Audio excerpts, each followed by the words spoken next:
not leaving behind evidence. Now, of course, you gotta get all the gunshot residue off your hands, but that's a different story. Right now, we're just talking about the revolver.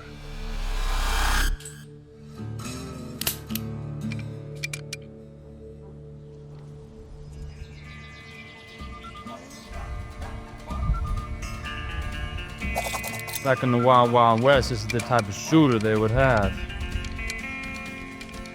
And they would shoot it out. Sometimes just because they didn't like each other. Some of these guys knew how to handle a revolver better than they knew how to handle their misses, you know what I mean. Now one can only wonder how these shooters got their practice in. Sure, they can go shoot some bottles or cans, but sometimes it's a little better to go after something less willing. Say like a bird.